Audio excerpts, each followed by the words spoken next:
Bapak Ibu Saudara, kita masuk dalam pemberitaan firman Tuhan pada pagi hari ini. Namun sebelum itu, mari kita berdoa memohon bimbingan Roh Kudus. Bapa yang baik, di pagi hari ini kami akan membaca dan merenungkan firman Tuhan. Bimbinglah dan tuntunlah kami agar kami dapat memahami dan mengerti sebagai pedoman dalam menjalani kehidupan kami hari lepas hari. Amin. Bapak Ibu Saudara, dipersilakan berdiri. Pembacaan Alkitab kita pada pagi hari ini terambil dalam 1 Petrus 1 ayat 1 sampai dengan yang ke-12. 1 Petrus 1 ayat 1 sampai dengan yang ke-12. Saya akan bacakan untuk kita sekalian sesuai dengan perenungan Sabda Bina Umat pada ayatnya yang ke-6 saja. Firman Tuhan menyatakan, "Bergembiralah akan hal itu sekalipun sekarang ini kamu seketika harus berduka cita oleh berbagai-bagai pencobaan." Demikian pembacaan Alkitab kita pada pagi hari ini. Yang berbahagia adalah kita yang akan mendengar dan melakukannya dalam kehidupan hari lepas hari. Terpujilah Kristus. Haleluya. Haleluya. Haleluya. Haleluya. Dipersilakan duduk kembali. Ya. Bapak Ibu Saudara, selamat pagi dan selamat hari Minggu untuk kita sekalian. Ya, saya berharap kita semua dalam keadaan sehat dan dalam keadaan berbahagia. Terutama pada pagi hari ini Bapak Ibu Saudara, kita dapat merayakan syukur atas pertambahan usia bagi perjalanan pelayanan Gerakan Pemuda GPIB ke-70 tahun. Dan tema yang diberikan dalam perenungan firman Tuhan pada pagi hari ini yang diberikan oleh Majelis Sinode yaitu hargailah pilihan Allah atas diri kita. Life is choice. Hidup merupakan suatu pilihan. Setiap pribadi ketika menginginkan sesuatu hal tentunya harus memilih terlebih dahulu. Sebab kalau tidak memilih terlebih dahulu Bapak Ibu Saudara, maka yang terjadi hanyalah sia-sia belaka. Mengapa demikian Bapak Ibu? Karena apa yang diharapkan atau yang diinginkan itu memerlukan suatu perenungan, memerlukan suatu manfaat bagi diri sendiri, terutama bagi orang lain. Dan tentunya menghargai akan setiap keputusan atau keinginan yang diambil. Bapak Ibu Saudara, ada sebuah cerita dari seekor burung elang, di mana burung elang ini dia memiliki usia yang cukup lama daripada burung lainnya, yaitu usianya 70 tahun dia hidup. Tetapi untuk mencapai hal tersebut, Bapak Ibu Saudara, ia harus melewati suatu perjuangan yang sangat berat, di mana perjuangan itu dimulai dari usianya yang ke-40 tahun, di mana cakar dari burung elang ini dia mulai melemas. Dia mulai tidak berdaya lagi ketika akan menikmati suatu mangsa, menikmati suatu makanan yang ada di hadapannya. Kemudian dilanjutkan dengan paruhnya. Pada bagian moncongnya ya Bapak Ibu Saudara, paruhnya yang mulai membengkok. Disertakan dengan kedua sayapnya yang mulai menua, tetapi bulunya semakin tebal, dan hal tersebut membuat bagian punggung dari burung elang ini kesulitan untuk terbang, sehingga burung elang ini Bapak Ibu Saudara, dia harus memikirkan akan kehidupannya. Ada dua pilihan yang harus ia lakukan. Yang pertama, antara mati atau dia harus melewati suatu proses perubahan yang sangat menyakitkan, yaitu dia harus menjalaninya selama 150 tahun. Dan proses tersebut Bapak Ibu Saudara mengharuskan elang untuk terbang menuju puncak dan duduk di sarang gunung.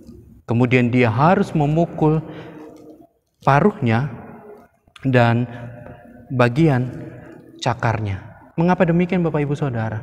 Karena supaya menginginkan hal yang baru, yaitu mendapatkan suatu perubahan yang terjadi dalam kehidupannya. Dan menunggu waktu yang cukup lama, yaitu 5 bulan lamanya, dan akhirnya Bapak Ibu Saudara, elang ini dapat menikmati kembali suasana udara secara leluasa.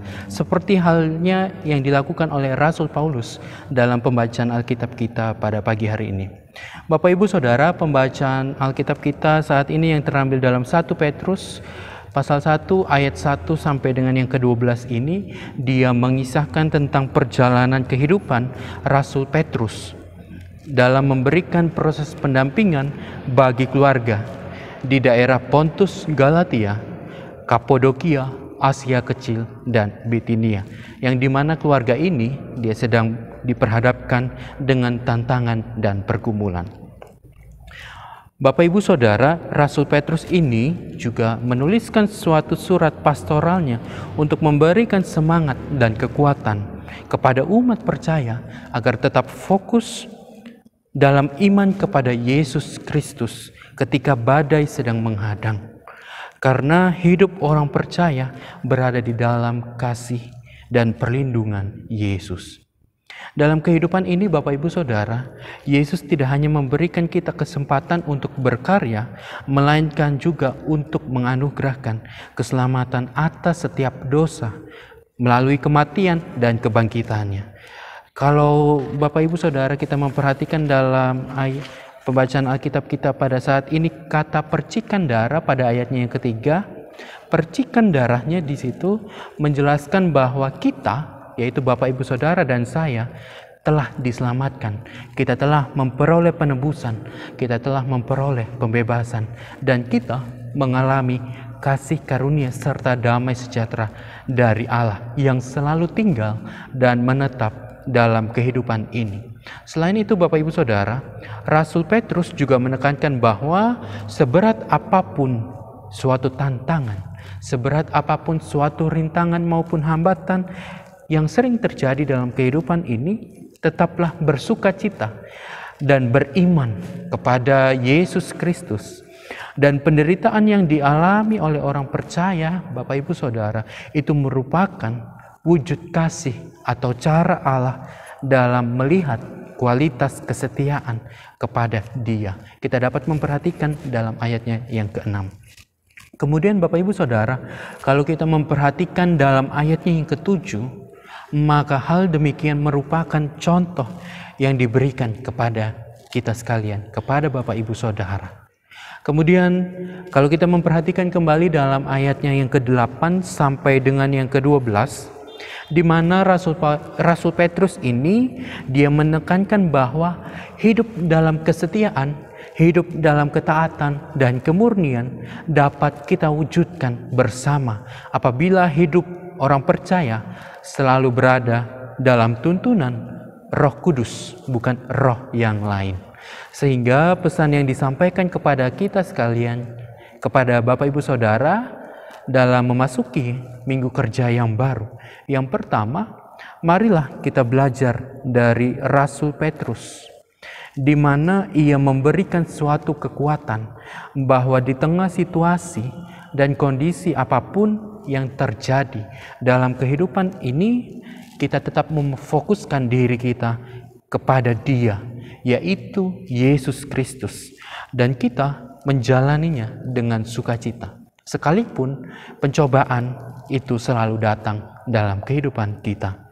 Kemudian pesan yang kedua Bapak Ibu Saudara, kehidupan kita tidak semata-mata terjadi begitu saja, melainkan ada sebuah proses yang terjadi di dalamnya. Terutama ketika kita sebagai pengikut Kristus, kita harus tetap yakin dan percaya bahwa semuanya yang terjadi dalam kehidupan kita itu atas kemurahan dan anugerah yang Allah berikan. Kemudian pesan yang ketiga Bapak Ibu Saudara, kehidupan yang kita pilih adalah suatu ungkapan syukur dan harus kita pertanggungjawabkan. Jadi jangan menganggap bahwa kehidupan ini sebagai formalitas semata. Artinya kita selalu menganggap diri ini, oh Tuhan sudah bentuk, oh Tuhan sudah hadirkan kita. Tetapi bagaimana kita memaknai akan perjalanan kehidupan ini bersama dengan Kristus. Oleh karena itu, marilah kita dengan sungguh-sungguh memaknai kehidupan yang singkat ini. Dan kita harus bisa mempertanggungjawabkannya. Kemudian pesan yang terakhir, Bapak Ibu Saudara, mensyukuri anugerah Allah atas pertambahan usia bagi pelayanan kategorial Gerakan Pemuda GPIB yang berusia 70 tahun. Gitu kan? Marilah kita memberikan diri kepada Allah selagi masih diberikan kesempatan untuk menikmati masa muda. Selamat berpengharapan kepada Kristus, selamat menapaki hari-hari yang penuh dengan misteri bersama dengan Kristus. Tuhan memberkati kita. Amin. Bapak Ibu Saudara, mari kita masuk dalam doa syukur syafaat, diakhiri dengan doa Bapa kami. Mari kita berdoa. Bapa yang baik, kembali kami datang ke hadirat-Mu pada saat ini. Terima kasih untuk firman Tuhan yang baru saja kami perdengarkan bersama. Kami diajarkan oleh Rasul Petrus untuk tetap kuat, tetap setia dalam menjalani proses kehidupan saat ini. Walaupun ada begitu banyak rintangan dan tantangan yang sering terjadi dalam kehidupan ini, tetapi kami harus tetap bersuka cita untuk melewati semuanya itu. Bapa, terima kasih untuk persekutuan yang indah yang telah Engkau kumpulkan pada pagi hari ini bagi seluruh anggota keluarga kami. Sekalipun kami bertemu melalui media virtual antara pelayan bersama dengan anggota keluarga kami, tetapi tidak menjadi permasalahan dalam kehidupan kami. Yang terpenting adalah bagaimana Tuhan mendekatkan kami melalui doa pada saat ini. Bapa yang baik, terima kasih untuk 1 minggu yang telah kami lalui bersama. Itu semua karena tuntunan dari-Mu, dan ada sebuah berkat, baik berkat jasmani dan rohani yang telah kami terima dalam kehidupan kami. Sehingga kami memohon hikmat dan tuntunan-Mu untuk memasuki minggu kerja yang baru. Ada begitu banyak harapan, ada begitu banyak misteri yang tidak kami ketahui. Tetapi bersama Engkau-lah ya Tuhan, minggu kerja ini akan kami laksanakan. Bapa, kami juga berdoa untuk bangsa dan negara kami, Negara Kesatuan Republik Indonesia, yang dimana pada saat ini kami sedang bergumul dan berjuang dalam menghadapi pandemi COVID-19 yang masih terus diberitakan di berbagai media massa. Ada begitu banyak duka cita yang sering kami alami, tetapi di balik duka cita itu ada suatu ungkapan syukur yang dapat kami terima, dan itu semua terjadi atas kehendak-Mu. Terutama ketika tragedi Masamba di Luwu Utara sedang menimpa bencana alam. Kami mohon hikmat dan tuntunan dari-Mu agar mereka yang ada dalam tragedi Masamba tersebut dapat Engkau hibur, dapat Engkau kuatkan dalam menghadapi semuanya, dan kiranya Engkau selalu hadir dalam kehidupan mereka ya Tuhan, dan Engkau selalu memberikan pertolongan bagi mereka. Bapa, inilah doa dan ungkapan syukur kami yang kami alaskan di dalam satu nama, Tuhan Yesus Kristus, yang adalah Tuhan dan Juru Selamat kami yang hidup, yang telah mengajar kami berdoa. Bapa kami yang ada di sorga, dikuduskanlah nama-Mu. Datanglah kerajaan-Mu, jadilah kehendak-Mu di bumi seperti di sorga. Berikanlah kami pada hari ini makanan kami yang secukupnya, dan ampunilah kami akan kesalahan kami, seperti kami juga mengampuni orang yang bersalah kepada kami. Dan janganlah membawa kami ke dalam pencobaan, tetapi lepaskanlah kami daripada yang jahat. Karena Engkaulah yang mempunyai kerajaan dan kuasa dan kemuliaan sampai selama-lamanya. Amin.